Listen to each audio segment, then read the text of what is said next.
Time now for the morning rush. With less than a week before the start of the next legislative session, Republicans and Democrats alike outlined their plans for an extra $3 billion in the upcoming budget. But state lawmakers warn that doesn't mean they can go on a spending spree. Legislators are saying they'd like to use the funds to help education end the state's justice system, as well as update the state tax system. Lawmakers are also looking to tackle the growing issue of minors with guns. Representative Pamela Herndon is reintroducing the Benny Hargrove Act. Under the proposal, if a minor uses a gun during the commission of a crime, the adult owner could be charged with a misdemeanor. Now, if someone gets hurt or killed, that would then bump that up to a felony. The city of Albuquerque and Bernalillo County are asking for millions to speed the growth of affordable housing. Money to the amount of $50 million would be used to convert properties into housing and workforce development. The city says it needs 18,000 to 30,000 housing units. Erica. And here's a look at our school day forecast. It is a very cold morning out there, so be sure to wear the winter layers. We are going to stay cool this afternoon, but a really great afternoon with mostly sunny skies and calmer winds. Discussions on different ways to clear the county's warrant backlog continue after the head of the U.S. Marshals stopped in Albuquerque.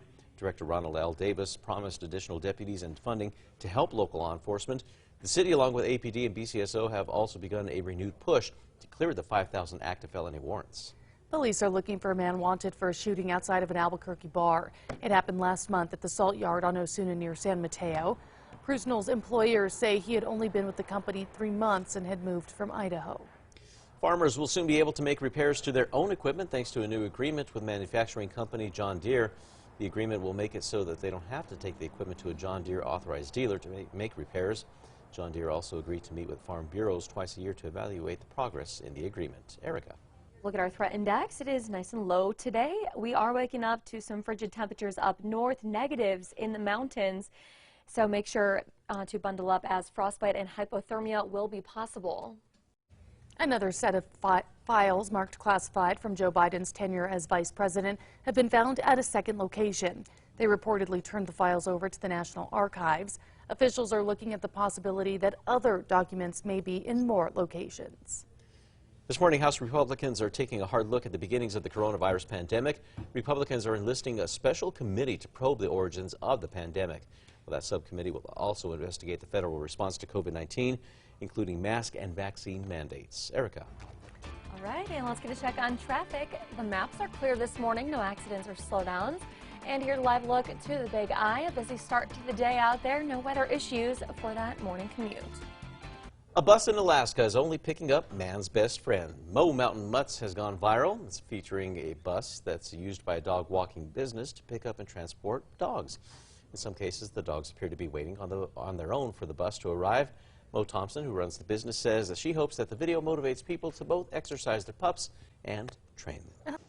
Time now for the 5 facts. At number 5, an Albuquerque high school choir is looking for funds to help get them to Carnegie Hall. The all-female group Les Chantuses from the Public Academy for Performing Arts won first place in the state choir competition last year. Their talent earned them the prestigious invitation to sing in New York, but the singers tell us they've only raised half of the $87,000 they need to make it there. They have until February 1st to raise the rest of the money.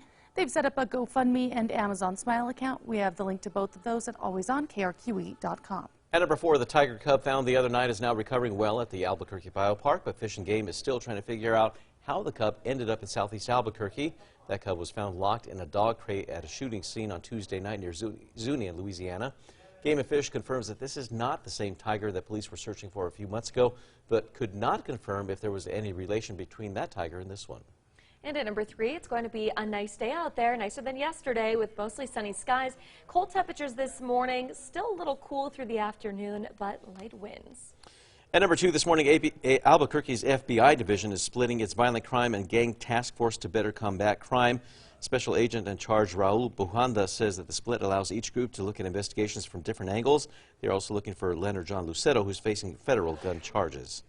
At number 1, with less than a week before the start of the next legislative session, Republicans and Democrats alike outlined their plans for an extra $3 billion in the upcoming budget. Legislators are saying they'd like to use the funds to help education and the state's justice system, as well as update the state tax system. Governor Michelle Lujan Grisham is proposing to put $1 billion towards another round of tax rebates. The governor is also proposing $10 million for an abortion clinic in southern New Mexico.